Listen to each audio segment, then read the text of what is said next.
Wadau wetu wa mradi wa Wadada Center, Jumapili tunafunga ofisi. Kwa wale ambao mnatutafuta, siku ya Jumapili tunafunga ofisi. Lakini kuanzia Jumatatu mpaka Jumamosi tunapatikana, tuko wazi, tunafanya kazi. Lakini pia naomba nitoe angalizo, sisi tunapigiwa simu nyingi sana. Tuna wateja wengi sana wanatupigia simu. Kwa hiyo kama unapiga simu ziko busy au hazipokelewi, maana yake utuachie message, utuachie ujumbe ili tukupigie, kwa sababu simu ziko busy sana na sisi wenyewe tuko busy sana. Tunajitahidi sana kuwahudumia, na kama umetukosa kwenye simu, basi wewe jua tu kwamba tutakupigia, ila utuachie ujumbe kwa sababu miss calls zinakuwa nyingi sana. Acha ujumbe, sema wewe ni nani, ulikuwa unatafuta nini, ulikuwa unahitaji huduma gani, ulikuwa unahitaji update gani, tutakurudia.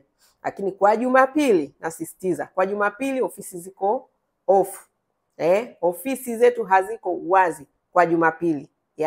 Kwa hiyo tafadhali naomba uzingatie hilo. Lakini pia ile taarifa yetu ya kwamba tulikuwa tumepata changamoto ya wizi ofisini, wateja wetu walipewa namba za lipa namba ambazo sio sahihi. Naomba niendelee kuwakumbusha, usije ukalipa malipo kwenye namba ambazo sio lipa namba ya Wadada Center, yani haina jina la Wadada Center, na sio namba ya simu ya Airtel Money ambayo ina majina yangu mimi Joyce Kiria. Usije ukafanya malipo kwenye namba zingine, namba ambazo wateja wetu walipewa zinazosoma majina tofauti na hayo, usitume muamala huko.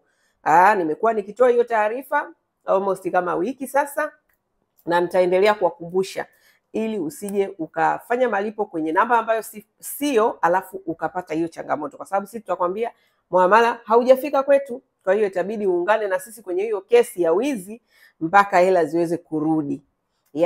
Lakini kuna wachache ambao tulifanikiwa kurudisha miamala yao, kwa hiyo huduma itaendelea kama kawaida, na wao tayari tumeshawapa update kwamba zile fedha zimeweza sasa kurudishwa huku kwetu, kwa sababu zilikuwa zimetumwa huko kwa huyo dada jambazi, huyo mwizi huyo ambaye alikuwa anafanya tabia mbaya, tabia za wizi, tabia za udokozi, tabia za ujambazi.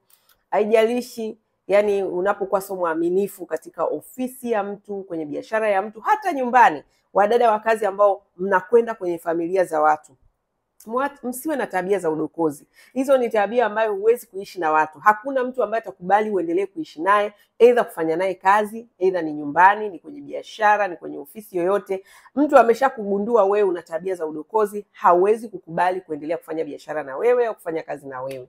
Kwa hiyo uaminifu ni mtaji mkubwa sana kwenye maisha ya mwanadamu. Jitahidi sana kuwa mwaminifu, jitahidi sana kuacha tamaa. Tamaa zimewaacha watu vibaya, tamaa zimewaumiza wengi, tamaa zimewakatishia watu ndoto zao tamaa. Kwa hiyo usikubali kuingia kwenye tamaa. Utakapoingia kwenye tamaa, ujue mshahara wake ni sio mzuri. Utaishia pabaya, utapata changamoto, utashindwa kuishi na watu, utashindwa kuaminiwa, utakosa kazi, utakosa uaminifu kwa watu, na utakosa kufanya biashara na watu. Kwa hiyo ni mambo mengi, yani tamaa itakusababisha ukose vitu vingi. Kwa hiyo huo ndo ujumbe wangu ambao unaambatana na hiyo taarifa, kwamba jamani, msiendelee kutuma namba kwenye namba ambayo mlikuwa mmetumiwa, ambayo sio ya ofisi. Sio namba yetu ya ofisi, sio namba yetu ya biashara, ila tamaa tu za baadhi ya watu ambao sio waaminifu ndio wanakuwa na tamaa ya wizi, kutaka hela nyingi ambazo hawajafanyia kazi. Umeajiriwa, mtu yote ambaye ameajiriwa hapa, uwe ni dada wa kazi, uwe ni mtu unayefanya kazi ofisini kwetu, kuna kiwango ambacho tumekubaliana, hiki ndio utakuwa mshahara wako. Umeridhika na hiyo, umekubali kufanya kazi, maana yake umekubali kufanya kazi kwa utaratibu huo, kwa mshahara huo. Kwa nini utake zaidi? Kwa nini utake sasa kuiba? Kwa nini utake kudokoa? That is not good. Sio kitu kizuri kabisa. Kwa hiyo ridhika na maisha ambayo unayo, kile kipato unachokipata, ridhika nacho. Utakapokuwa na tamaa ya kutamani mavitu makubwa ambayo hako ndani ya uwezo wako, ndio mwanzo wa wizi, na wizi utakupeleka pabaya, kwa sababu kilichotokea sio kizuri. Of course hatua za kisheria tumezichukua, yani ndio hivyo. Tunapozungumzia hatua za kisheria, mambo ya polisi, unaanza kuwa yani hivyo, naelewa. Kwa hiyo sio kitu kizuri.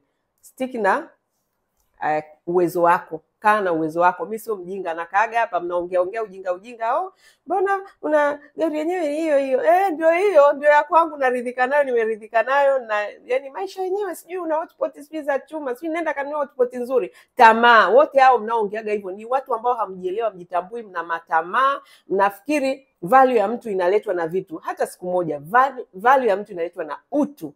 Unapokuwa na utu, unapokuwa na uaminifu, unaporidhika na aina ya maisha ambayo unayo, ridhika nayo, and that is power. Yani that is a super power. Haujui tu.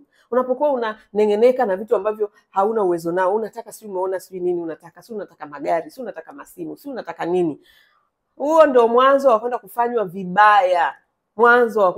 vibaya. Anyway, nilikuwa tunakazia, lakini jamani, Jumapili hatufungue ofisi, unatupigia simu zetu hazipokelewi. Jumapili tuko off, hatufungui ofisi. Tunafanya kazi kuanzia Jumatatu mpaka Jumamosi.